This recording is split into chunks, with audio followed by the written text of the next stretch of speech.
Okey, kali ini kita ambil quote daripada saudara Rafizi Ramli. Dalam satu ucapan dia di Sarawak semasa jelajah terakhir Malaysia tahun 2022, kata saudara Rafizi, untuk kita sukses dalam mengurus sesuatu organisasi ni, sama ada mengurus parti politik ke, mengurus company ke, ataupun kita nak sukses dalam pekerjaan ke, formula dia sama saja. Ada 3 benda. Yang pertama, fahami hukum alam, iaitu law of polarity. Apa itu law of polarity ni? Dalam perkataan mudah, law of polarity ni, segala sesuatu dalam dunia ni mempunyai sisi berlawanan. Contohnya, positif, negatif, malam, siang, naik dan turun. Okey, dan saudara Rafizi fokus kepada point naik dan turun.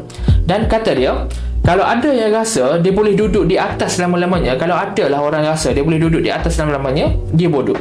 Dan kalau juga ada orang yang rasa dia sentiasa duduk di bawah, dia juga bodoh.